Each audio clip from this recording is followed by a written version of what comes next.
All right, I think we'll get started try and people can join us as they're able. And as Chris noted, I'm Pam Carter, I'm president of the Mariposa Folk Foundation, and I'm also the festival organizer. So welcome to the first of our series of educationals. As Chris noted, this is being recorded. If you don't wish to have your image recorded, you can turn your video off. But we would like to record this for posterity and future viewing. So we are doing that. Everyone's on mute. I would ask you to use the chat line. Hopefully if people know where the chat line is. You're probably better at this than I am, but down the bottom of your screen.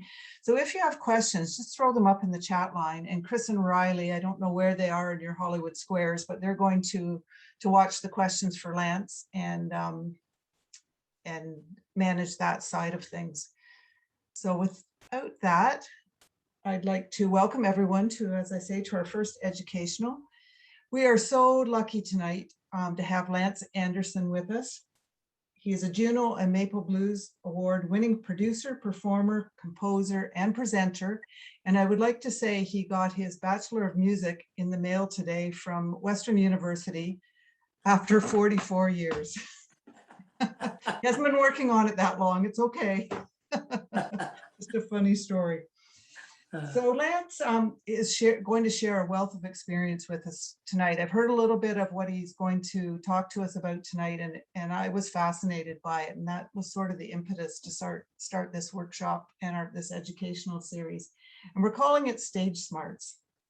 Lance has played, produced, recorded with an amazing list of artists, people such as Oscar Peterson, Roger Whittaker, Shakira Saida, Fathead, Garth Hudson.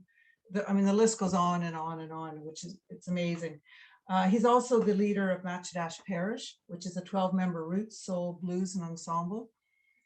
He's gained a wealth of knowledge that, again, he'll generously share with us here tonight from real life observation. So it's not necessarily book learning, but it's about the craft of being on stage, how to get on stage, how to get asked back, which is really, really important, and how to build a reputation in the industry and with your audience. So he's got basically 10 steps to a better career, and it's sage advice for both new artists and a reminder to the old. And you know, I'm fascinated to hear what he's going to be speaking with us about tonight.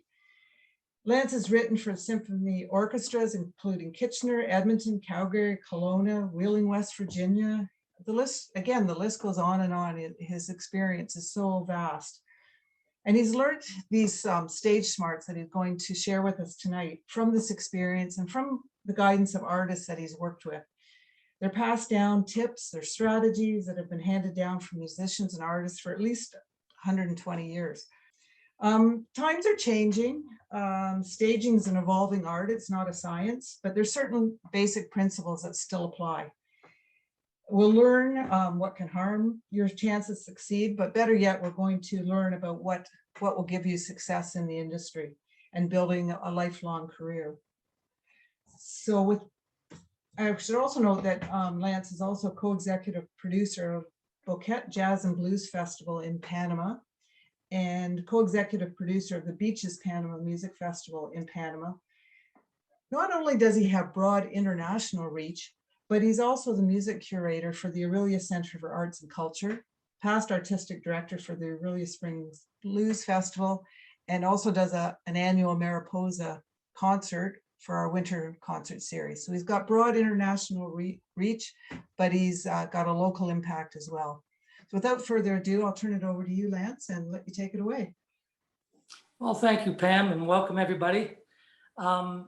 Yeah, Pam asked me after we had just a discussion one afternoon, and she asked me to do this. And I'm going to get right into it because I promised you I'm going to tell you everything I know. So I'm going to start.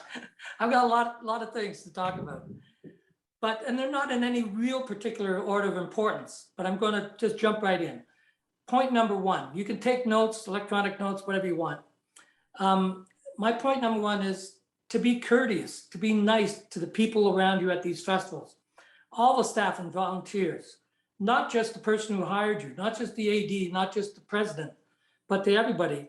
And I'll tell you why. A, being nice doesn't hurt you, doesn't hurt anyone.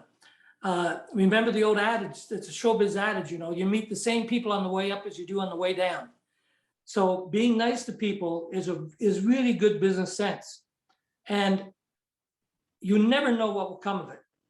For instance, I ended up in a 2-week gig in Darjeeling, India, and 2 weeks traveling around India because I was nice to a woman who was taking care of the dressing room at the Southside Shuffle.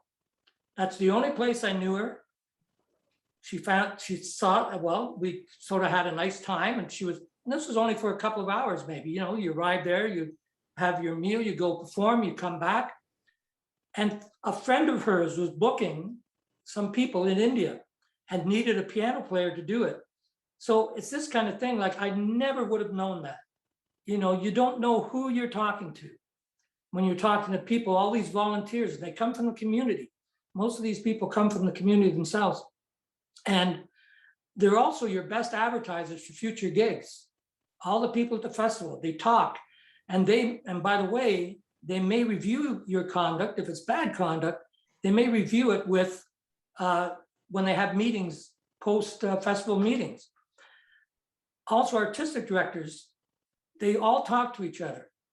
I'm in constant contact with all the different, a lot of the different, not all of them, of course, but a lot of different blues festivals across the country. And what we always talk about is not, was that artist good? You know, because we sort of know that artist is good. You know, usually, especially if they have any kind of name, we've heard them, we've seen them at some sort of, you know, showcase or at least, or performance. But what we want to know is, are they trouble? Were they trouble? You know, did they show up on time? Did they miss their flights? All that kind of stuff.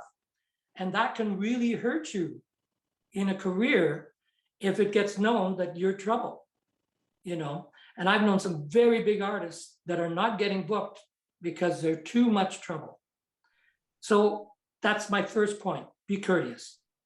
The second point, when you're speaking with the artistic director or whoever's booking the event, your word is golden. That's my second point. Your word is golden, and it should be golden. If you confirm that you are doing the gig, do not go back on your word. If you are offered a better paying gig, turn it down. If it comes from another festival, they can always book you next year or some later time in the year, because your reputation as someone a booker can rely on is incredibly important. Okay, this will stay with you all your career, because you're trying to develop this professional relationship with people. And you wouldn't believe how many people just sort of shop around to their gigs and say yes to this and then go on to do something else. Again, they get a very bad reputation for that. And that comes up as they're going to be rebooked. Now, with all these kind of rules, there's exceptions. You know, there's obvious exceptions. If you suddenly were offered a career-changing opportunity, some huge world tour that you're being asked to do, you could always go to the booker or to the festival and ask to be let out of your commitment. But you really should go with the idea that you're still committed, but you're giving them the option to let you out of it and understand. And you can offer them things in return. Well, I'll come and do a concert halfway through the year for you. I'll do a concert for 10% less, whatever you can offer to make it work. But in general, if you can have a situation where people know that when you say you'll do something just on your word, that you're going to follow through on that, that's what you're looking for. So that was point number 2. Now, sometimes it can really hurt. I remember years ago, I was asked to do a job with George Oliver and Gangbuster. They were just opening up a new club called Blue Note, the new Blue Note. And I had committed to a gig a week later, just for one weekend. I didn't know how long the Blue Note gig would last, but could last 6 months, whatever. But I said to George, I said, you know, I'm booked. I've committed myself to this guy. It's only, you asked me, a week ahead. I can't really leave him in the lurch. We've already had rehearsals. So I turned it down. Now, I did lose 6 months of work over that. So that could be something where, you know, I could have, it could be an exception to the rule. But George never really forgot that I had done that. And he knew that if he hired me, I would do the same. I'd have the same respect for his gig, right? That I wouldn't just turn and go somewhere else if I was offered more or even a longer stint. I didn't know it was going to be 6 months. It did hurt because it was 6 months of work. But, you know, you still win in the end. And again, these are long-term strategies. The third point, and this, I can't emphasize this enough, which is be on time. Even before your call, even before you're supposed to be there. It's really easy just to be there half an hour early. You'll be relaxed on your car ride to the gig, wherever it is, whatever festival. If you're in the hotel, don't leave it to the last minute to find transportation to the stage. Do yourself a favor. You know, it's always better to be backstage, hanging around, talking to people, and to be on hand. The stage manager will love it. The festival will love it because you're right there. They know that as soon as they call you, you're going to be ready to go. And it's, you know, it's something that musicians get a bad rap for, because I'll hear people talk about musicians, you know, not being late and so on. And none of the professionals I know are late. Very, very rarely, because our whole career, our recording sessions, our gigs, you know, what are you going to do? Be late, you know, for Massey Hall at 8 o'clock start? You can't be. You just can't be. So, and if you're late for a studio session that may be costing the artist $80 an hour, and you're half an hour late, you know, you've cost that person money, and they won't forget it. When it comes to hire you for the next session, they won't forget it. And really, if it's your fault, you should just hand over $40 or whatever it costs them in the for the session. And like I say, all the best people I know who have had a long career are on time. There's nothing cute about being late. It's just annoying. And as a little corollary to that, when you're on tour, lobby call is sacrosanct. You have to be there for lobby call. There's nothing worse than 8 people in the ensemble, in the entourage, being down in the lobby, waiting to go to the airport, and somebody still hasn't gotten up in the airport. And some of the biggest tours I've worked on, they just tell you what the lobby call is. If you don't make it, you're finding yourself your own way to the airport, which is really how it should be. It's just, you can't you can't run these big tours when you have somebody who's going to be late. Usually the stars can be late, but even they don't want to set that kind of precedent. So now I'll talk a couple of points about your relationship with other artists. Do your homework.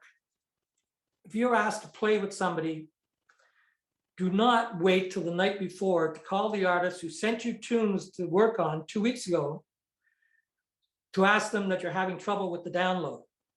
You know, it's obvious you haven't looked at it, and that's just not, it's showing disrespect for the person you're working with. Always, the best thing to do if they send you something, download it right away. Make sure you've got it. Make sure you've got the charts. They show up, the music shows up, everything's fine. And then again, you can have some time to look at it. And it really shows your level of commitment and your professionalism. You know, and again, if you want to be in this for a long time, you just have to take care of these little things. That doesn't seem like much to ask, but you'd be surprised on how many people just don't do the homework. Okay, another in your relationship with your fellow musicians, your fellow artists. Number 5 is, is be gracious, okay? The thing I always try to remember is when one of us rises, we all rise. And it's really true in my whole career. Any of my friends around me that have risen always brings us up as well. In any part of their career, either in that you end up doing sessions for them, better paying sessions, artistic sessions, or that your career, people from around the world start looking at you. Because if Canadians do well around the world, the buyers around the world start looking at Canadian artists. And I know it's tough sometimes when you're at an award show and this person's won and you think, geez, I'm as good as that person and all that. But you really have to resist that urge to try to keep that mantra in mind. When one of us rises, we all rise. This is how you deal with your fellow artists who are having success. You be generous. You'll get back as much as you give, and you encourage other artists. Listen to their work and write down the best comments you can about the work. They'll appreciate it. This leads to a community. And there's quite a community in the folk music community and the roots music community in Canada. And you need the support of those people. These people that play alongside you or in front of you or behind you in a festival, they're the ones that will talk about you to the next festival they play at. So if you're trying to build a career, these are the people that the artistic directors are going to listen to. They're going to listen to other artists, right? So trying to be part of that community. You connect with them, you try to go see their concerts, and they will return the favor. When you have a concert, they will start coming out. They might not come out right away, but it will be on their minds and they will try, they'll make an effort. We should all make, especially now after the pandemic, we should all make more of an effort. And I say this myself, I don't tend to make as much of an effort, but I will when things open up. This community of support, and they will return this favor. Number 6, sitting in or open stage etiquette. Now, this is stuff that I learned way back when I first started playing for motor musicians. If somebody asks you to sit in, like if the leader of the band or the singer asks you to sit in, it might be an after party or something at a festival. If you're going to sit in on piano, for instance, and the piano is the pianist's piano, it's not a backline piano, it's that person brought it there. You really have to ask that person as well if you can use their instrument. I mean, this sounds obvious, but many people don't do it. And they'll just say, oh, what's her name said I could come in and play the piano, and here I'm going to do it. Well, the etiquette is really to ask the person whose instrument you're going to be playing, and even whose chair. Maybe you've brought your own guitar, but the guitarist is sitting down. It's just courteous, again, to ask them, is it okay if I can sit in? And when you finish, you go to them and thank them. You thank everybody in the band. This will do you really well, again, in the community, and people will think better of you, for the open mic, if you're waiting your turn at an open mic or the showcase situation, you don't do your number and leave. That is just rude. It's disrespectful. This happens all the time. And people say, yeah, but I've been here an hour and I sat through all these people and I just want to do my tune and go. Well, the people after you have sat through all those people too. And they would like to have somebody around to hear them play. Plus, all the people that have played before you are sitting around to hear you play. So again, it's a sense of community. Just wait it out, It's really important. And the people, when you do that and you go up and talk to these people, this is how you're making these connections, and sometimes lifelong connections I've made in those simple moments when I've gone up to a person at the end when half the audience is left, and I've gone up to them at the end and said how much I enjoyed their performance. And we've ended up being friends, or ended up on their recordings. Now let's take a little switch here. This will be to your audience, some points toward your audience. Now, number 6, I'll say it, and I know there's going to be a lot of objections about it, but hear me out. Never apologize. Okay? Now, of course, it doesn't mean never. There are really incredible extenuating circumstances where you might. What I really mean is don't apologize about your performance. If you missed a chord, if you went the wrong way in the bridge, if you forgot the lyrics to the second verse, you don't have to apologize. 80% to 90% of the audience didn't even hear it. Whatever it was, whatever is really bothering you, they didn't hear it. And now you've brought their attention to you in sort of a critical way. Now they're going, oh, what are they going to screw up next? It's just not, this is a very old thing that comes from vaudeville, that you never apologize. Now, okay, if you're late, and it's your fault, not late because they held the house, but you're late because it's your fault. It's better to just start playing, because people have waited. They've been waiting for you. Just get there and start playing. And you can say a one-sentence apology afterwards. Because again, they just want to hear you. That's why they came. Apologies are a funny thing. A lot of people use them. It sort of feeds their own insecurities, right? When they apologize. They're nervous. They're upset that they didn't do as well as they should.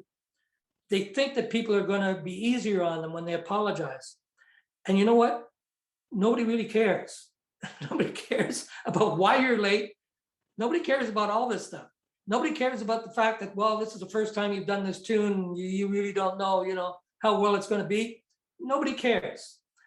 You think they care, but they really don't. They just come to pay their money, and they're here to hear you do your best. They're pulling for you. People will not feel sorry for you. If anything, they will begin to regret spending their hard-earned cash coming to the concert. So, and this happens every time somebody's not prepared. I hear this over and over again. They'll start apologizing for their shortcomings. Don't do it. There's no upside to it. It's just not a good idea. This is an old showbiz thing. Just don't do it. And number 7 is related to this. This is for after you've performed. Learn to accept compliments. This is very hard for a lot of people, especially young performers. People will come up to you after performance, and especially a performance that you felt you did really bad in. It happens. Like you just weren't on. You crunched. I crunched playing the piano. I went to the bridge when the rest of the band went to the third verse. I mean, all sorts of things went wrong. And they'll come up and say to you, that was just great. That was one of the best shows I've ever seen. And, for years, I would say, are you kidding me? Are you being sarcastic? Because I was just saying they can't possibly think that was great. But see, they do. They're being genuine, because there might have been something else about your performance, about your honesty, or the fact that you weren't shaken by these mistakes, or they're not even worried about all that. They're just worried about the message that you were putting across, your lovely lyrics, or the lovely, emotion you had in your performance. That's what moved them. And when they come up and you say, and you don't accept that compliment, it really hurts them, because it was really important to them to say this. And sometimes it takes people a lot of courage to come up and even talk to a performer afterwards. Regardless, you will only make them feel bad if you correct them and say, this is one of my worst. The only outcome from it is them thinking, oh, well, then I must be an idiot because I thought it was good. So there's no upside to this, even when you've done bad. But some people can't even accept compliments when they've done well. And again, you just have to be very simple. Just a very simple thank you. Thank you for saying so. I run into artists all the time who don't know how to do it.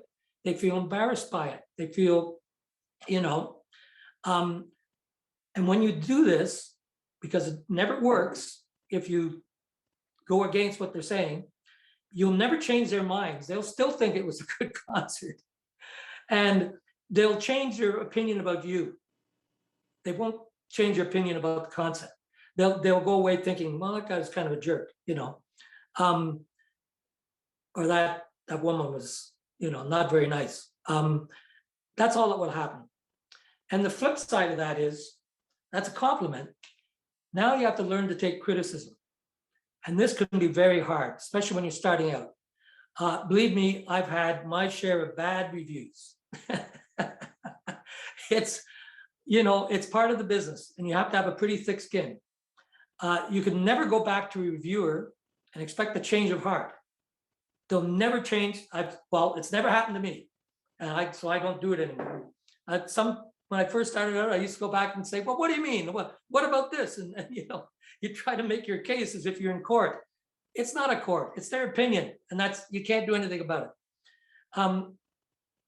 You can, if they said, what you can do is learn from it. If you're honest with yourself, if they said in the review, "Oh, the show kind of dragged on," well, maybe you could think of shortening the set. Maybe you can listen to that. They're not saying it to be cruel, or some of them are, but maybe they're not. Maybe you could look at it. Now, if you really think, no, the show's the right length, then you're okay. But you could look at that. You can learn. But if they say, or even sequencing the songs maybe was out of order, it wasn't in a good order. Maybe it got too slow for too many songs, or so it seemed to drag down. What they really mean is that the energy of the performance came down a bit, So you could look at that and look at the sequencing of the songs. Always try to find something in a review that you can use. But that said, if they just say, "This isn't roots music, I don't want to, do something like that," or "This is bad writing," or "This stinks," you just let those go. There's nothing you're going to say, nothing you're going to do that's going to change that person's mind. And by answering them on Facebook or on any social media, by answering them at all, you're only bringing more attention to what they said. And you can't, unless it's something really hurtful or something that's racist, or, but if it's just that kind of thing, well, their songs weren't very good, whatever. Just let it go. You have to learn to accept that, and you have to learn to accept the fact that you can't please everybody. Even when you think you did really well. Now, there's an example with Matchadash Parish that there was a review done by the Toronto Blues Society that actually made a factual error. They said that Rick Danko for the band, who's from Simcoe, Ontario, the city of Simcoe, Ontario, that we lived in the same community because I live in Simcoe County. So the reviewer just got that confused. He heard Simcoe County, Simcoe, Ontario, so he thought that we lived in the same community. And if you know Ontario at all, that they're about, 4 hours apart, but it's really not from the same area. Now, I wrote back to the reviewer, who I knew quite well, and just pointed that out. Now, he never changed it, and that's his prerogative. He just thought, well, who cares? It's, people who know will know. But the funny thing is, other reviewers read the other reviews, and his was the first review. That mistake went to a review in France, a review in Germany, a review in Australia, all of them saying that Lance Anderson is, was sort of raised on the step of Rick Danko's house. It just wasn't true. Again, I let it go. Because you can't say much about it. I did go to the person, ask them to just, you can go and say something about just a factual error like that. If they said there is 20 people in the band when there's 12 people in the band, you could go to a reviewer and say that. Otherwise, let it go. Okay, I'm going to take just a little side trip here for some on-stage stuff that I've noticed after 50 years of playing behind people, playing in front of people, playing around people. And this first thing I'm going to say, they're tips, but they're also just things to watch for. The first thing I'm going to say about being on stage is gone for water with your back to the audience. This is going to ruin it for you, because now once you hear about this, you're going to notice in so many performers, about 80% of performers out there, when they finish a song, if they're at the front mic, they will turn, as soon as they stop playing, as soon as the last chord is finished, boom, they will turn their back on the audience, walk back to the drum riser, and start chugging back their water after every single song. And I really believe the reason for this is that they haven't learned a basic showbiz thing, which is accepting applause. It's sort of like accepting compliments. It's facing the audience and nodding. It doesn't have to be much, but you should be there to receive the applause. They're trying to give you something. And if you turn your back on them, nobody takes it as a huge insult, but you're missing that connection. You're missing that connection that they're trying to show you their love. Sometimes if you're lucky, they're giving you a standing ovation. And if you turn your back on them and go back and start drinking water, they're going, hey, they're not looking at me. Like, I'm trying to give you some love here. So that's one of my little on-stage things I think you should be cautious about. Have your water handy. You don't have to turn and walk back 10 feet. But I know a lot of people do this because they're just uncomfortable. They're nervous about downtime, like, because nothing's going on. They're just applauding. So they want to be doing something. You'll notice this all the time now that I've told you. Another sort of tip is to have a consistent message. If you're a singer-songwriter that has messages about the ecology and you're very eco-friendly, well, don't show up on stage with a single-use plastic water bottle, or 4 of them. Or don't because, in major festivals, I'm always amazed. They'll come out with 4 or 5 bottles of water for me. I mean, I might finish one bottle in an hour-and-a-half concert, in a 90-minute concert, maybe, but 4 or 5? And most of those are thrown out too, because if you've touched them at all, especially now with COVID, they're going to throw out everything that is given to you. So just have a consistent message. Don't have anything that's out of whack, where people are going, yeah, you're talking about the ecology, but you're drinking out of this plastic water bottle. And there's other examples, not just plastic water bottles. Okay, this is a very, a lot of people argue about this next one, and it's reading lyrics on stage.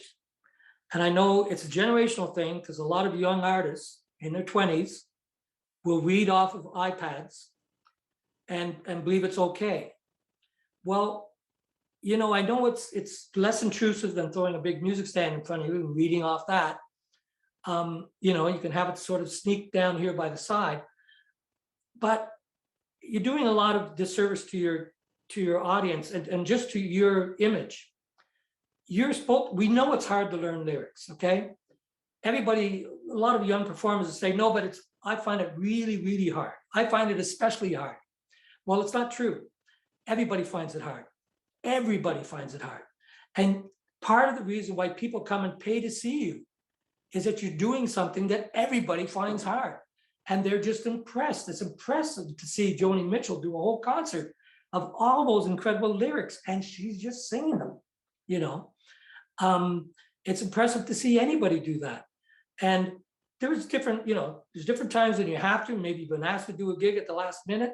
They're not your songs, you're singing backup, all that kind of stuff. Yes, there's reasons to have it. But if it's your songs that you're supposed to know, then you should know them well enough to sing them without the lyrics. And in fact, in the studio, I usually try to get my singers to have the lyrics memorized for the song. Sometimes, again, they can't because the song was just written that day. But if they've had it for a while, I want them to have it memorized. You sing differently when it's memorized. You're ahead of what the song means when you have it memorized. I know I'm going to hear a lot about this, but another tip: learn the terms of the trade. Okay, so that when you get on a big festival stage or any stage, and somebody says, "Well, go set up stage left," you know what stage left means. Okay, if they say the monitor is a side mix, you're not trying to talk to the front of the house to ask them to take down the guitar in your monitor. Just get to know the whole system. All the techs will appreciate it. Your sound checks will go better, and they will treat you more as a professional, because they're around a lot of people who aren't professional, and they'll put you in a certain category. And they won't say this, but you just won't get the kind of support that you will when they go, this person knows their stuff. Okay, so that's just a tip. A quick tip is, don't take a job that you can't do. Okay, so if somebody called me to play a bebop jazz gig, I would say, no, I can't do it, even if I really needed the money, because it's not going to help the fact if I get on that gig, I can't do that. I can't play at that tempo. I can't do it. Now, what I will do, if somebody's called me for that gig, I'll go and say, Well, I know somebody who can do that really well, and I'll find them for you, put you in touch with them. So then they might call me again for something else because I've actually helped them out. But do yourself a favor, and it's happened to me once where I took a gig that I just couldn't do. And I learned from experience, it's not pleasant because it's not going to get any better. If you can't do it, it's not going to get any better. Now here's two quick showbiz adages. These come from the days of vaudeville. So important. Never leave your wallet in a dressing room. You know, apparently somebody called me today and reminded me about this. Mr. Dress Up, when I played with him, he was the first one to tell me about it because it's an old stage thing from Broadway. And you'd say, yeah, but oh no, they've got, you know, I'm at Massey Hall and they've got a locked dressing room and I can leave my wallet there. No, the bigger the theater, the worse it is because so many people have keys. You've got also cleaning staff, security people, you know, assistant directors, all this. There's probably 20 keys out there to your dressing room. Even if they give you one, there's 19 more. And I'll tell you from experience, and a young artist I know just had this about 2 years ago. She had left her laptop and I believe her purse with her wallet in a dress room at a very prestigious gig, and it disappeared. Well, she, you know, it was gone, never to be found again. She thought, well, of course, then this prestigious organization, this theater, would have insurance and back it up. No, they didn't want to. They don't want to hear about it. They won't do anything about it.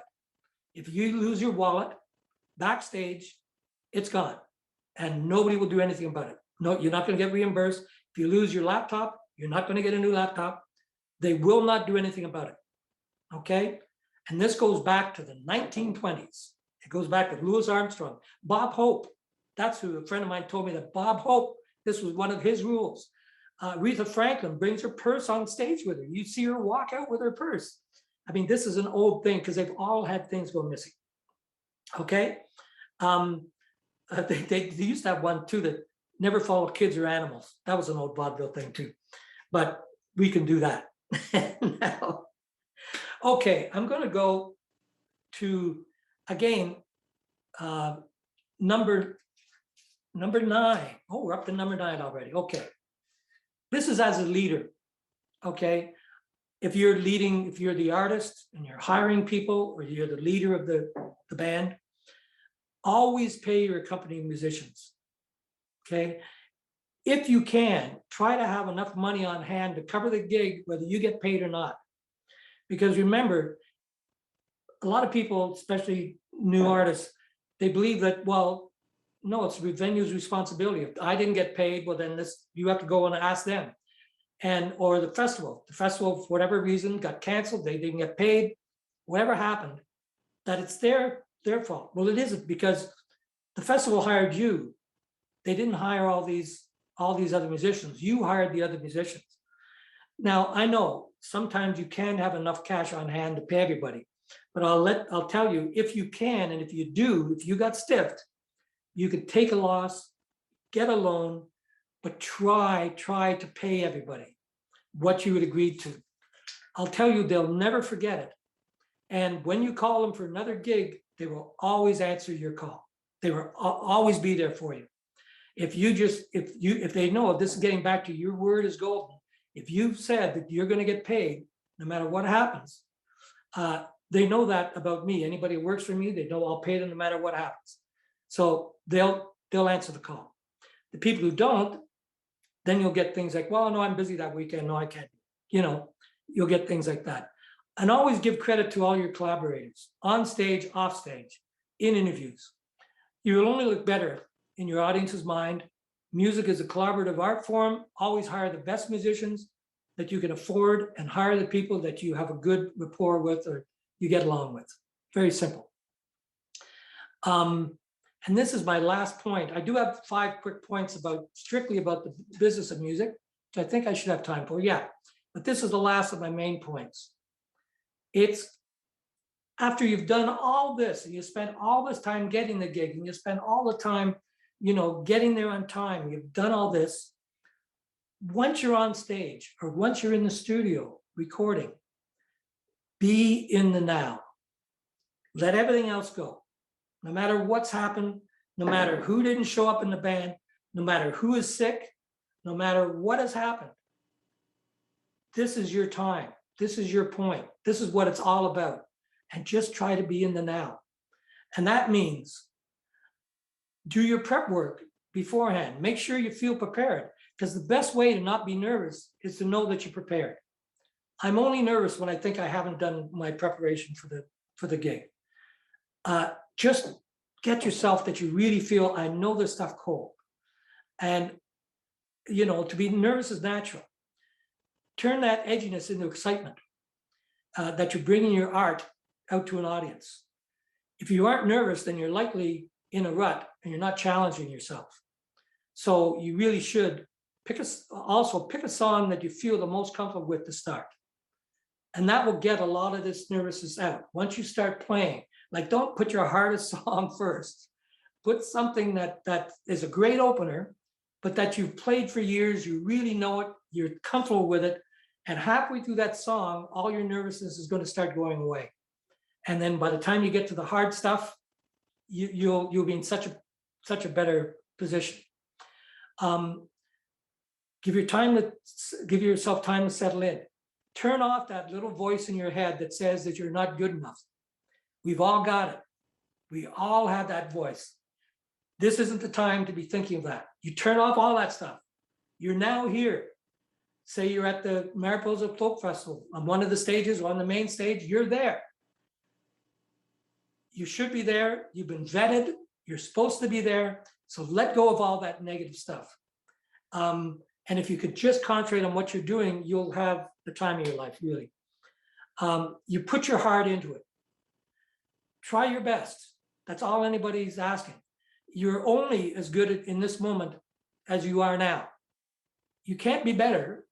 You can't, you will be better in 6 months. Maybe you'll know the tune better. Maybe you'll play the piano better. Maybe you play the trumpet better. But that doesn't matter. Right now, this is where you are. So you do as best as you can. And that's why you try to prepare and practice as much as you can. If there's something that you don't think you're going to pull off, then don't do it. Nobody cares if you let a big lick go or something, or a high note that you're going to hit and you don't think you can do it. If it's going to ruin the rest of your concert for you, don't do it. Make sure you can, when you can do it, then do it. Okay?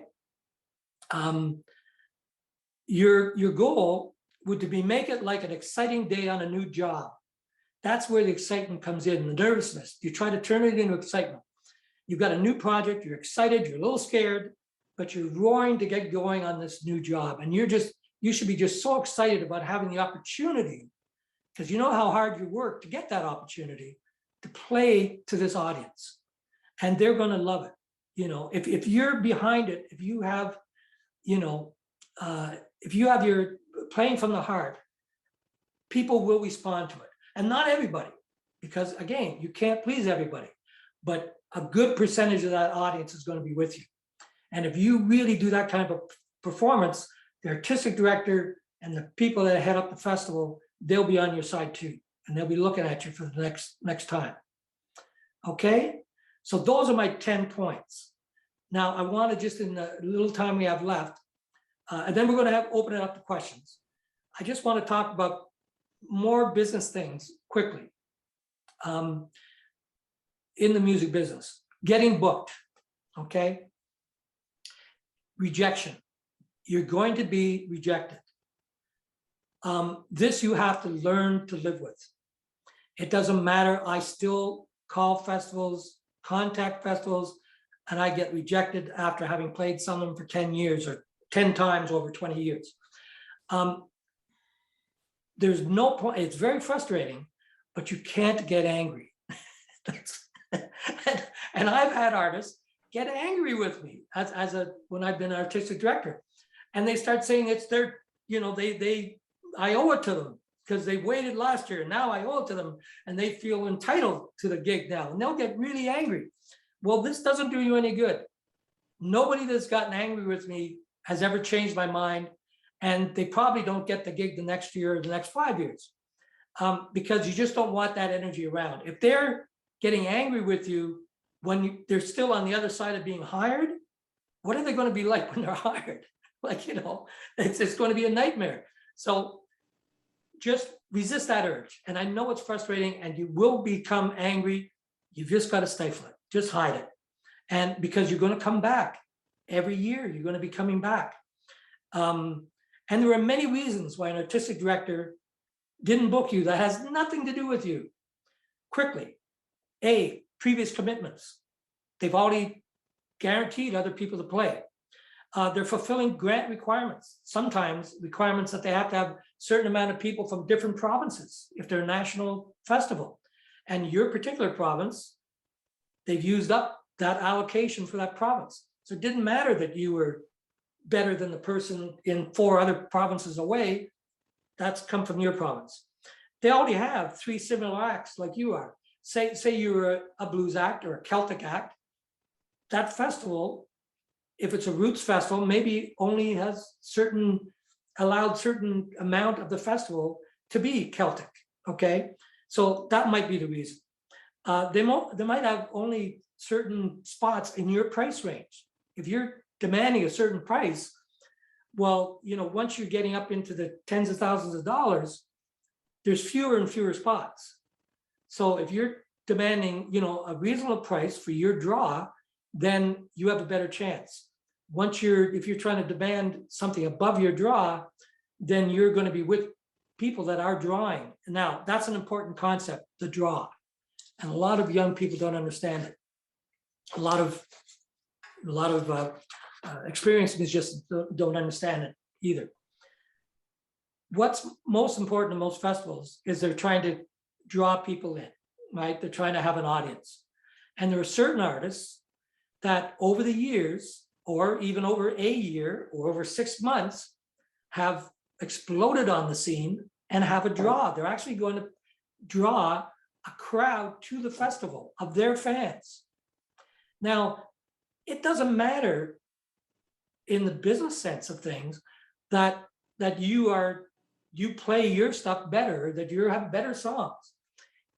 That person, that artist has a bigger draw. And most festivals will hire them before you, whether, especially for a certain spot, a draw spot, like that they're trying to get people out. So be realistic about what your draw is. And if you've got, 500,000 Facebook friends and you think 5,000 will show up where you play, then you should be mentioning that to the artistic director. If you think you have that kind of draw, that you can bring this in, this is very important. You should follow up with the festival after you played there. Let them know how much you enjoyed their festival. People forget this. Most of the people who run festivals across Canada are volunteers and members of the community. A lot of them love to hear that not only did you enjoy the festival, but you enjoyed their city, you enjoyed their hospitality. I get this all the time from all the people who volunteer under the festivals I work at. They are thrilled when they hear this, and it picks them up, and they just think the world of you, So don't forget, it's not over once your performance is over. You should also, if you have a chance to meet your audience after performance, take it. You should also meet as many fellow artists as you can, because those artists are going to be, they're going to help you again. They're going to be your best advertisement. Somebody just asked me today about an artist that I knew in Panama, Morali Coriel, and the man that books the Montreal Blues Festival just emailed me today, say, what do you know about this guy? How is he? What do you know about him? And I could really give him a great review because I played with him a couple of times. I knew that he was a fabulous artist, great guy, really good business person, and so on, right? So those are some of the quick things just in that area. Also in that area, number 2 of these quick 5 points, take care of business. When you do get the gig, whatever is requested the buyer asks for you, whether they want pics, bios, promo, whatever, try to answer right away. I know you can't always do it. I don't always do it. I hear myself saying this. I know Chris is probably going, what are you talking about? You don't always do that. but I tried. Sometimes I'm busy with something else, and then sometimes it just gets put aside. The best policy is that as soon as they ask for it, you do it. You just drop something, because it's usually, if you have it all ready to go, your bio and your pics and everything, that it'll take 5 minutes to get it sent off. Okay. Same thing with sending out invoices, contracts, stage plots immediately upon request. Always do that on request. Okay, number 3, try to meet the buyers, the artistic directors in person. Okay, that means going to industry functions, going to the CFMAs, joining organizations, attending FMO conferences, because what they really want to, what we really want to see, we want to know who we're dealing with. We want to know what kind of person you are, because there's a lot of people out there. There's a lot of very talented, gifted people, but we don't want to have somebody who's just right out to lunch, who's just going to take all our energy and all our attention and sort of ruin the whole experience for us and our people. So we just want to meet you, just want to know that you're a normal person. You don't have to be really hard sell on us, but you can sell yourselves, you know. Americans sell themselves all the time. Canadians tend not to, but you can sell yourself. Just realize that you're really there just for us to meet you, so that when you do send in promo later, we go, that's that person I was talking to at the conference. I can put that together. I remember, oh yeah, they were nice people. I remember that. This is really important. The more you do that, the more chances of you getting hired. The 4th thing, back at meet buyers in person. When you're at a conference, stay close to sober. Either stay sober or close to it. It never goes well if you get really into the party mood and then you start meeting your buyers. It's just not a good thing. You know, have your party, do partying elsewhere. This is business. So yeah, you could, I'm not saying you have to be a teetotaler, but just keep it under control, because I've known lots of musicians who've lost their gigs out of just being complete idiots at a conference. And people had seen their showcases and loved them and were going to hire them. And the last night, they were just like idiots, so they did get hired. So please do that. 2 more things, just 2 more things. Getting paid at a gig. Look, if this is an old school thing too, if someone offers to pay you at the gig, always drop everything and take the money, okay? Because you may never see it again. And it could be an accident that you don't see it again. Maybe the person who signs the checks has left for the evening. Maybe they put your check in a safe and nobody knows the combination. They can't get it out. So virtually, as long as it's not, in that 5 minutes before you go on stage, but if they say like 2 hours before you go on stage, oh, I've got a check for you. Let's go over here. Why don't you come over to the office? Go there, get paid, okay? It's always better. And this is an old thing from jazz musicians down. If you're offered that, I don't know how many times I hear people say, oh, okay, I'll be there in a while. I'm just busy here. I'm just tuning my guitar or doing something. Forget it. One of the most important things you're there for is, to pay your people and to get paid. So you owe it to everybody you're working with to go and get paid when you're asked. I know you think that never happens. It happens all the time. And I'm sure Pam or Chris could tell you that they're chasing people down sometimes to pay them. It's crazy. The last thing, and this is about getting asked back. The first thing is that being in the now. Knock them dead. Just do the best performance of your life. That's going to be your first ticket back. Okay? Be reasonable with all your requests, with all your backstage requests. Any demands should be kept to essential, and then go the extra mile. If they ask you to go out and introduce somebody, go out and introduce somebody. All that helps when it comes around to thinking of you to ask you back. The whole Devo syndrome is not for normal people. Like the only people who can get away with that are the best. Aretha Franklin could be a diva. Anybody below that, nobody has time for. They just won't get hired. Okay. So unless you're the best in the world, you might be able to get away with that. I'm sure Aretha's lost gigs over it, or had lost gigs over it. And lastly, meet as many fellow artists as you can. This is what, sort of networking, but it's not really. It's just meet them. So again, that they know you, they know your face, they know your personality. They might decide, hey, I'm going on tour. They want to know the people they go on tour with. They want to know that they can stand them for 2 weeks or for 2 months. So get to know people, and they will think of you. If they've seen your performance, they like your performance, and they know you, they get to know you, then only good things can happen. And look, that's the end. And I think I did it right at 8 o'clock. We started 5 minutes late. And I think that's everything I know. I'm not sure, but I think that's everything I know. That's amazing, Lance. And it's all hard-learned lessons that Lance is sharing with us, for sure. And as a presenter, so much of what you said rings true to me. If we have an artist that's high maintenance, it's like, oh yeah, we need to think twice about that next time. So I know this is great. I know it's and they don't realize that we're all talking to each other. Exactly. That all the ADs talk to each other. If you do something out in BC, Pam's going to hear about it here in Aurelia, and she'll hear about it not at the next conference, which everybody does talk about that stuff at the conferences, but she'll hear about it within a week.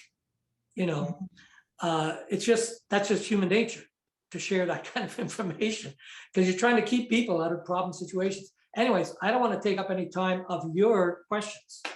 So we've got 2 questions, Chris. I don't know if you can see one of them. So may I pose it first, and then you can go back to the chat line.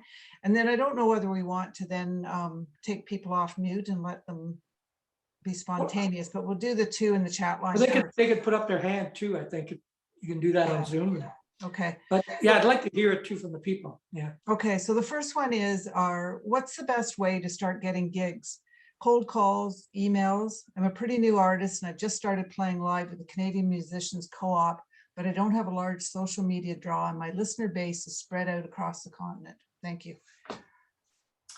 Well, that is a whole talk in itself in the end, But to answer your question, you want to start local, even though you have a listener base across the country, that's great. But you want to start small, and if you can't find a venue that will book you, then you can also rent venues. You can go in and do this yourself, and you can rent, even say like Lula Lounge. You can go in and rent it, and you just have to put up something like a $500 deposit to cover their bar bill in case nobody shows up.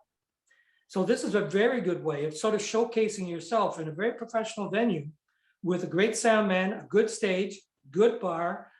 All your people will be happy if they come.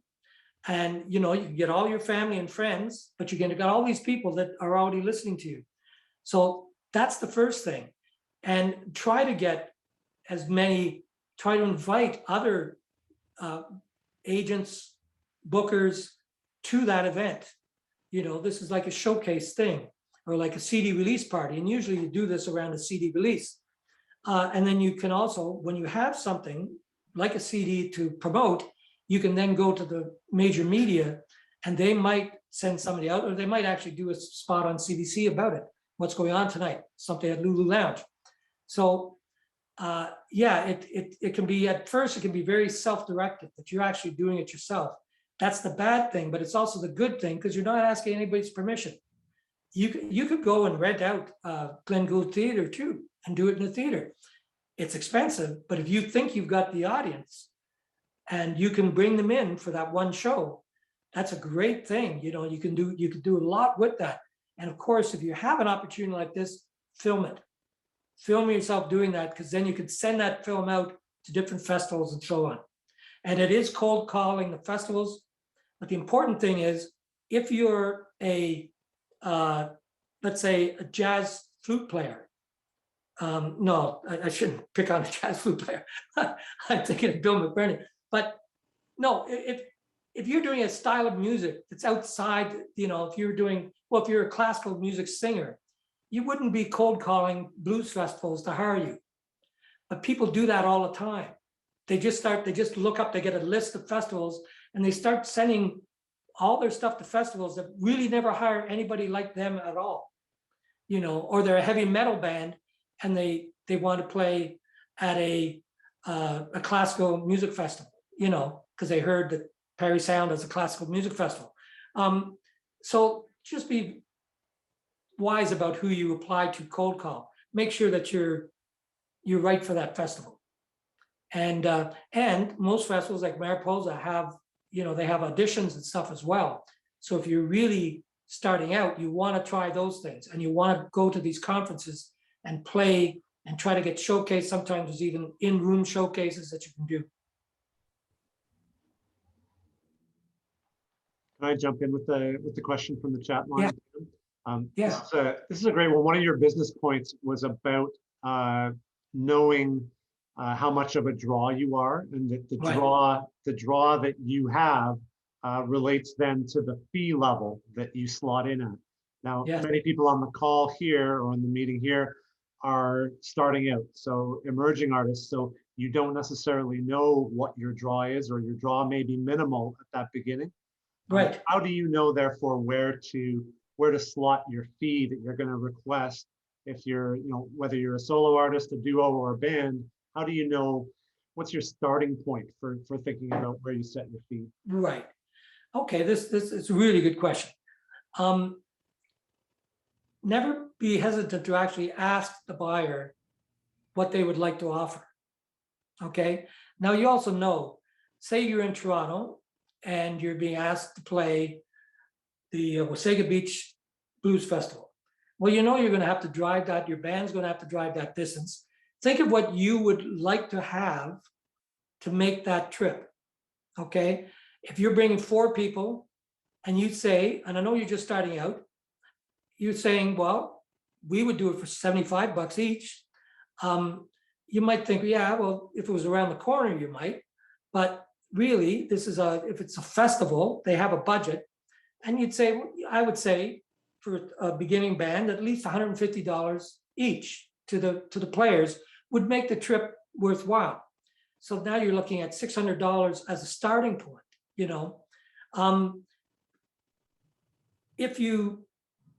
but you could, so you've got that in your mind. Now you can ask the buyer.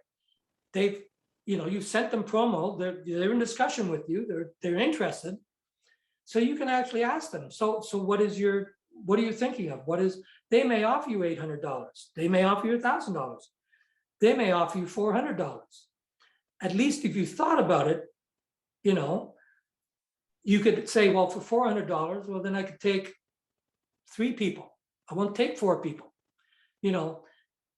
That's the way to actually fool around with the price, is that you just, you want to do it with a quartet, but boy, if they can't pay you the price for a quartet, then you get down. Now, when you're first starting out, if this is your first festival, you might want to do it at a really low price. But frankly, most of the festivals I know, they don't try to lowball people starting out. They're trying to pay you a good wage to do it. So you're not getting in because you say, well, we'll do the whole thing for $75. They're not going to go, oh, right, well, the people are asking $400, we're not going to hire. That's not the way festivals work. They've got budgets already for those time slots. And you can ask them what that time slot means. If you're starting the first thing in a Saturday afternoon or Saturday morning, that's a different pay scale than at 4:30 in the afternoon or at 9:30 at night, where the headliners are. So they can easily tell you. They're not trying to, at the festival level, venue levels or bars, they will be trying to get you down. The festival levels, they're not. They've already got it all worked out. They know what they're going to pay each one of these levels. And they'll just tell you, well, this is what I can pay you. Another thing I do say to artists sometimes, or that I'll say to a buyer is, look, I'm going to give you 2 prices. I'm going to give you the price that I would like to have, to do this concert, and then I'll tell you the price that I have to do this concert. And usually we can work out something in between. If not, sometimes they'll just, oh, well, that's great. I'll just give you what you'd like to have. Most of the time, it's somewhere a bit lower in between. But at least I know my low end that I will only do it till that point. Okay? I can take my. Hey, Lance, that's a great answer. The same person, Taylor, who asked the original question, had a bit of a follow-up or clarification.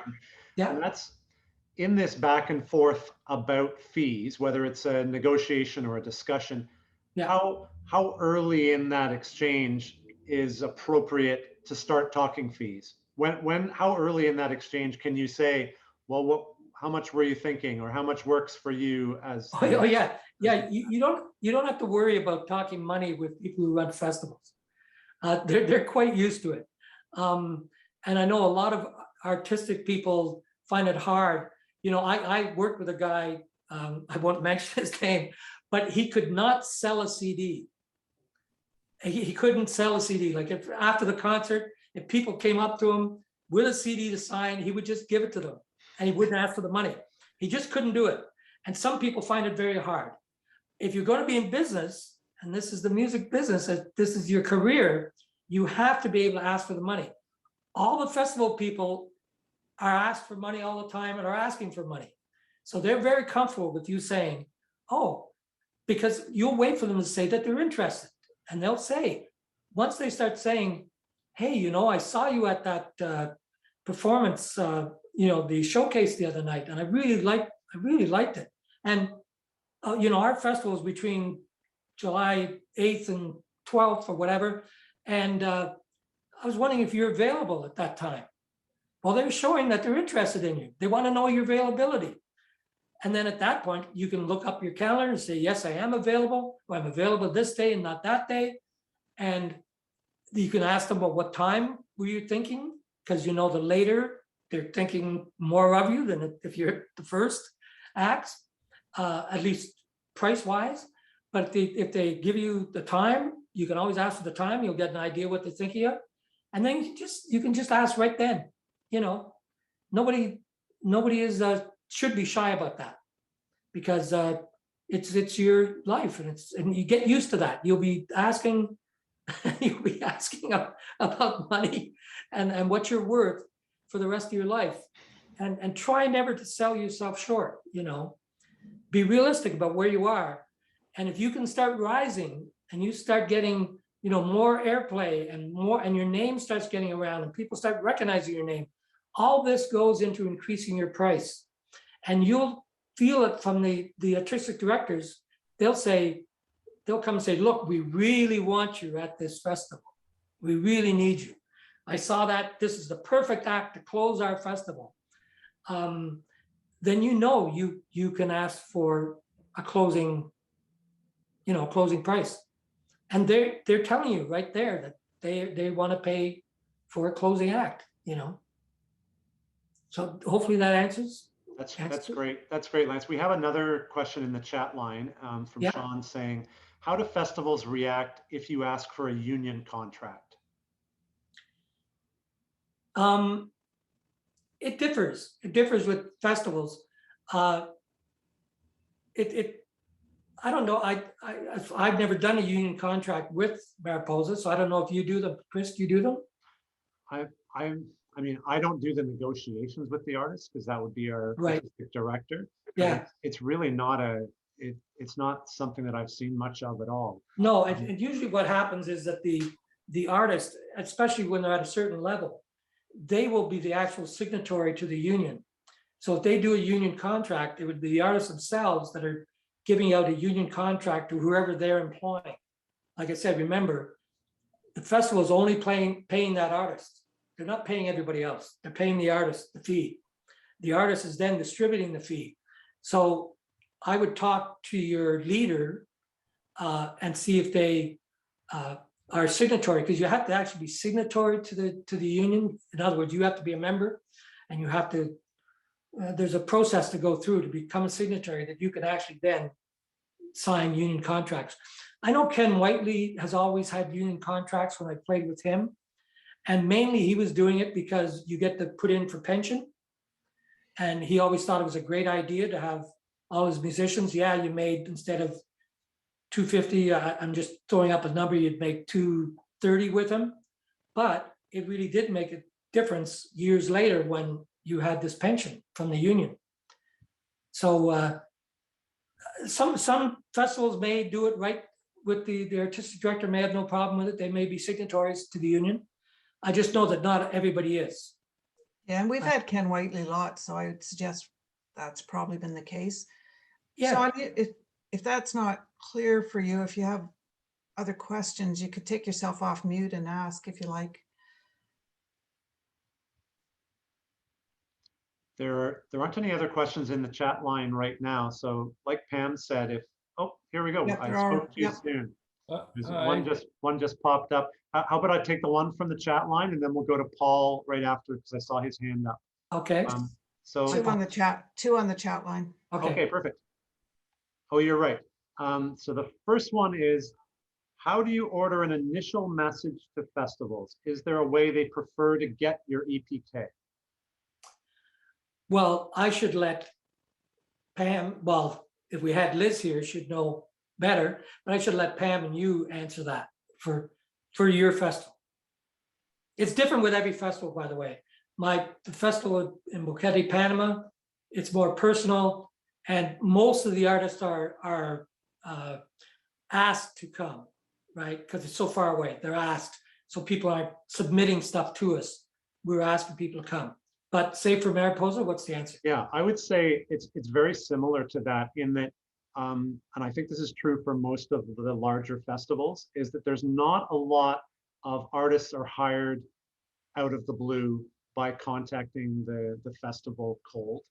I know that when Liz, our artistic director, does receive those, she does stress that she wants those things to be as easy to listen to as possible. So don't send attachments because you never know what you're going to get in an attachment, but send links to YouTube videos or SoundCloud or Spotify, some way that she can easily hear you or experience that that festival vibe that you would be giving off in as easy a way as possible.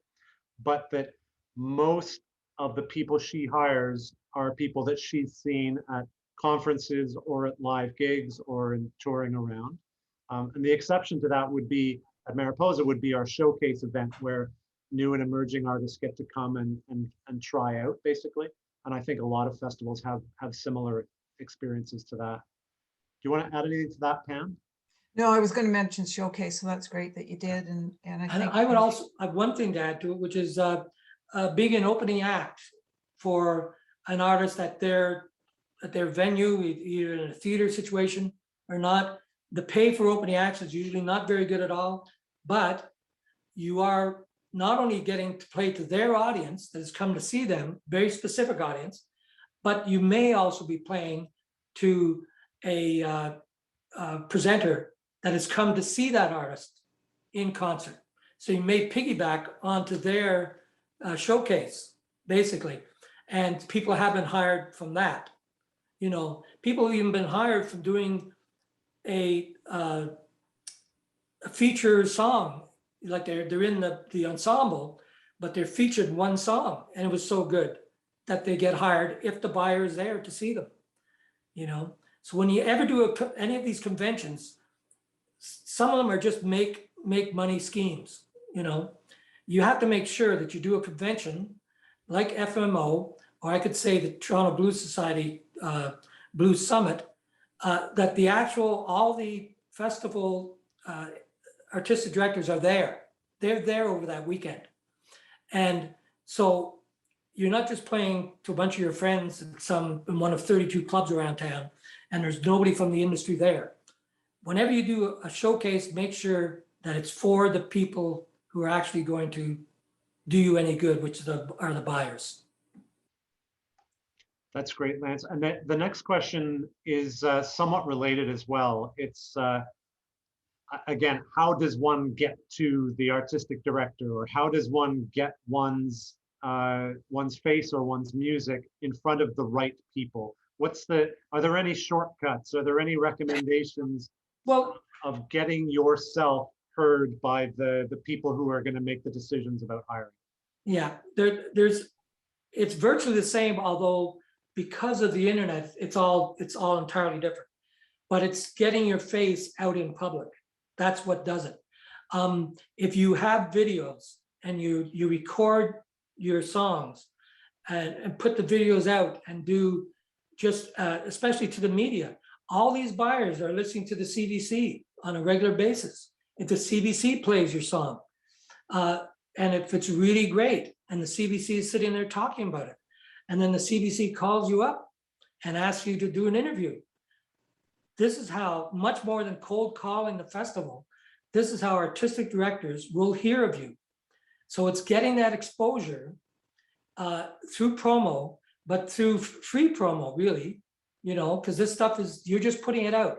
And the more you can put it out and the more it's spread around, and it will happen that some friend of one of the artistic directors of a festival will see your thing on YouTube, and they'll always send me stuff. They'll say, have you heard of this person? Have you heard of this woman?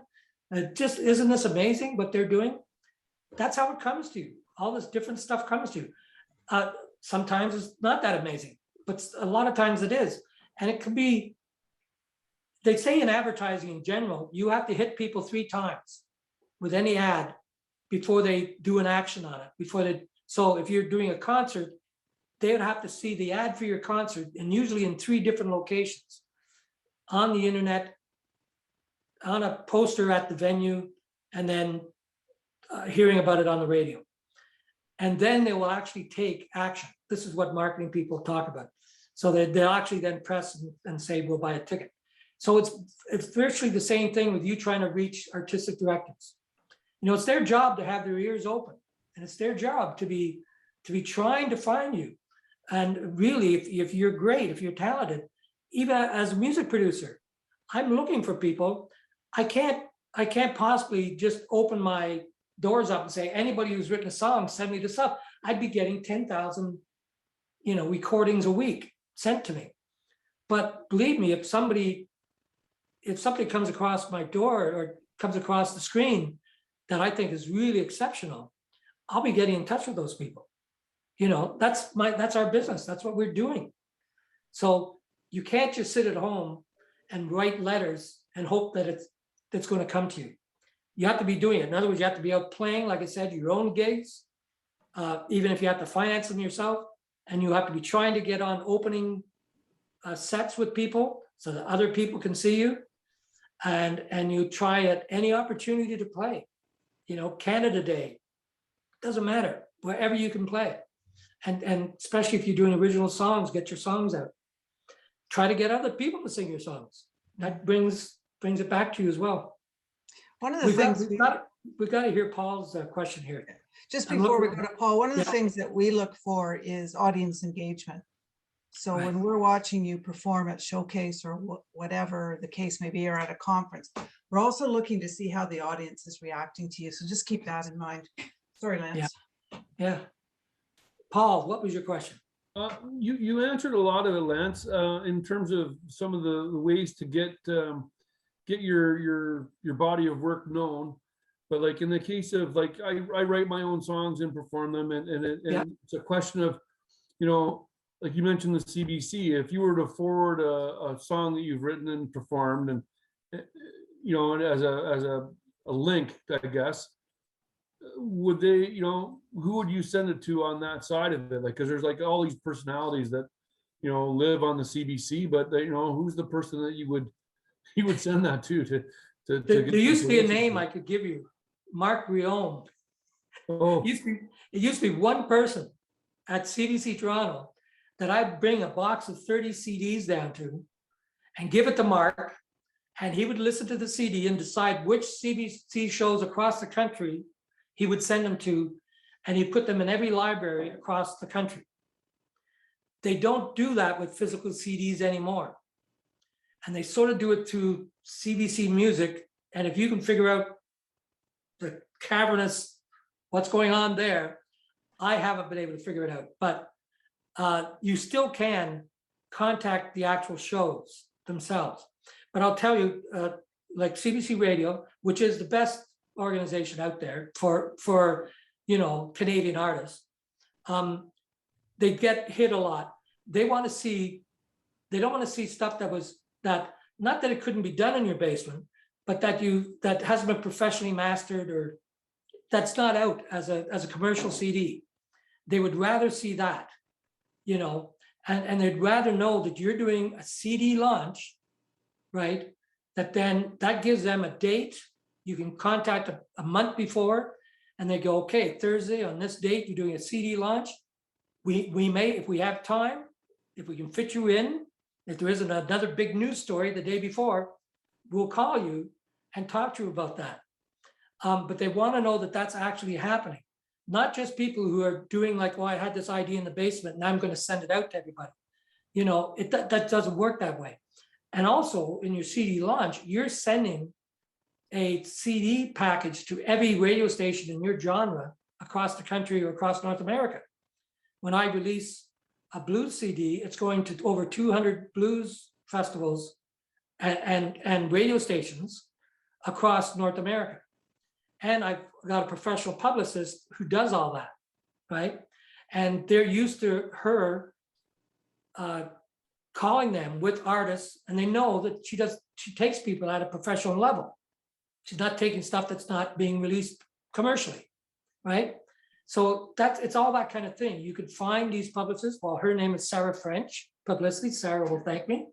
And there's other ones. Eric Alper is another publicist that does this sort of work.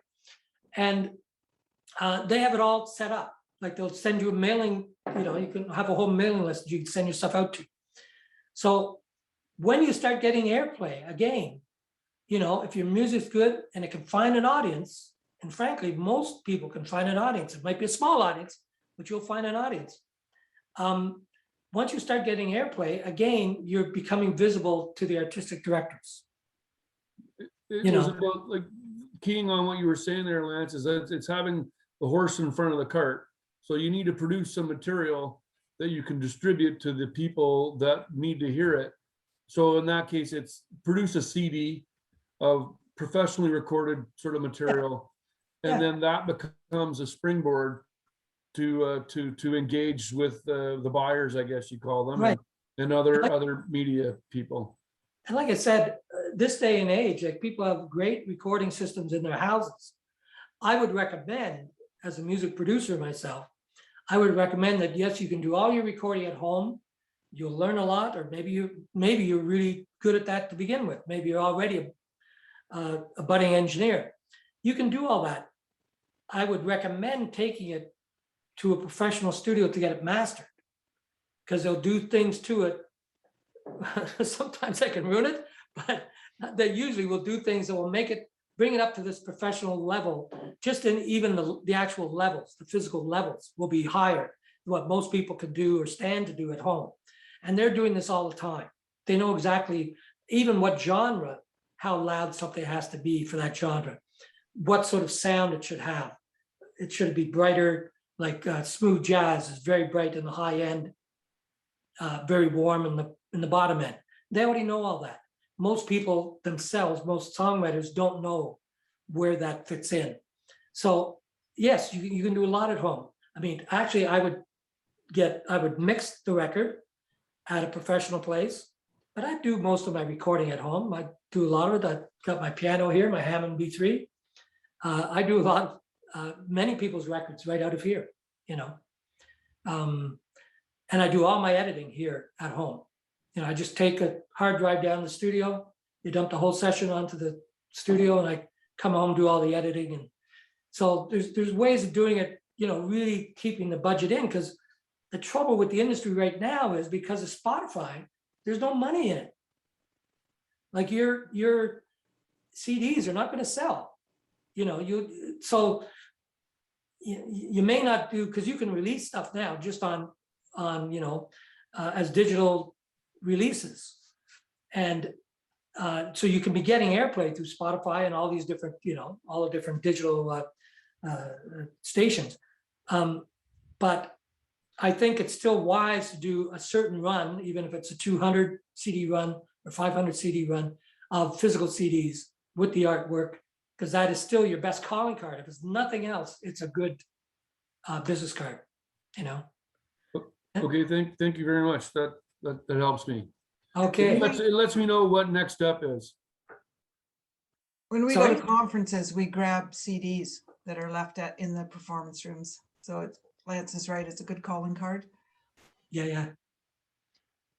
Hey, Lance, we've got another really interesting question here from Wesley, which is really appropriate as we're sitting here at a Zoom meeting, which, you know, a year and a half ago, none of us had probably ever heard of before. But as we start to hopefully get towards the end of the pandemic, we can see a sort of light at the end of the tunnel to a return to live music finally. And Wesley's kind of asking, what is that return going to look like? Is there a different tone or a different feeling amongst well, the folk festival in particular for Pam and I, but for other producers and music event organizers? Do you think it's going to feel different? I would really quickly answer that everything that we're talking about for Mariposa 2022 is about a feeling of celebration of all the things that we've missed during this year and a half, or it'll be 2 years by summer of 2022, that we're really excited about getting the community back together. And that includes the artists and the production people and the audience and the little guys like me sitting in the office waiting to actually organize something. Yeah. What do you think, Lance? What do you think of the sort of the mood and the tone of the return to live? Oh, without a doubt, all the artists are going to be thrilled and ecstatic to be playing again. It's as simple as that. Couldn't be more pleased. I did a recording session just on Sunday in Toronto, and we were giddy with joy to be doing that. I can't remember a more fun recording session. So no, I think all the feelings will be just completely positive to get back in front of audiences. And I get the feeling from audiences the same thing. They're just dying to see some live stuff, you know, and they just want to be at these festivals. I think it'll be overflowed as long as, you know, the whole vaccination thing can keep everything under control, and we're free to have a full festival. I think it will be one of the biggest ever, because people will want to come, definitely, you know. And I think there could really be a renaissance of live music. I know a lot of venues have closed, but you know, other ones will open. And I think we've been talking amongst different artists and musicians that it could be like the 1920s, you know, after the last epidemic with the Spanish flu in 1919, that basically started the Roaring 20s. You know, that the people just were released. They just come through a world war, and they had 2 years of lockdown because of the Spanish flu? Yeah, or called that. And they just exploded, you know. And I think we could have the Roaring 20s of 2022, you know, starting there, because I just think everybody has realized how much they really need. They know that they've needed music and movies and all the stuff. It's the artists are the only thing that has kept people going through this whole lockdown, all these series of lockdowns. The fact that they could go on Netflix, they could watch concerts, they could go on all these different streaming channels and watch movies, and these are all made by artists, you know. So but the one thing that's missing is this live connection, which we all know, us artists all know, is incredibly important and exciting. And I think now the audience realizes that too. I don't watch many you know, Facebook concerts as much as I used to, because it's coming out of that, you know. And I think it's we just want to, it's whatever that is, whatever that happens between an audience and the performer, you know, is missing when you're not there in person. And it's like going to a movie theater and watching a movie. It's so much better when the theater's full, and everybody's screaming and everybody's laughing, and the energy in the place just makes the movie come alive. Well, it's the same thing with any concert. So no, I think it's great, Wesley. I think it will be a real renaissance time. Yeah, I think there's a huge pent up demand for live, and it's, as both Lance and Chris have mentioned, it's community. So it's getting back together with people. It's engaging with the audience, engaging with each other. Having said that, I mean, we have found over the last 18 months that virtual has a place, It does, and yeah. it would be something to watch for. For example, we're talking about perhaps streaming one of the festival stages. Oh, So yeah, as, yeah. as an artist, if you're hired for a gig at a festival, check that, because check to make sure you're being hired to do a live performance. But if they're streaming it, how long is it out there? Is there a different pay scale because it's now in the cyberspace? Yeah. Well, I'm playing the Calgary Blues Festival on August 1st, and the artistic director there, they are going to stream it, and in the contract it has all sorts of things for what I forget. It was quite complicated, but it was based on how much time, how long, how many years it would be out there. But we stand to get some of the revenue from that streaming. Yeah. And we're trying to figure out that contract wording as well to engage with the artist. Well, I can send you what she sent me. Yeah. See, we all talk. Yeah. And sometimes I've looked at contracts of festivals that I got and changed, like the Boquete Jazz and Blues Festival. I've changed the contracts that we use based on a contract that I got, that I thought, oh, well, this is a good idea to put this in, So that's the way it works. It's just, it's all passed around. And you normally don't see really crazy things, but they can. And I've run into a few things where people are filming and you only find out about it at the last second that they're filming, and you don't know what is going to happen to that film, whether it's going to be commercially released or not. And they shouldn't really do that to an artist. You can pull out. You can just say, well, I'm not going on, or turn off the cameras. But, you're trying not to do that. So it's much better when the festivals are looking ahead and deciding, oh, yes, we are going to, we're going to deal with this ahead of time. Yeah. And Mariposa is up front in their contracts. We Right. do record, but it's for archival purposes or Yes, promotional. yeah. So we're really specific about it. Right. Yeah, and then you put out some of those promo things are great.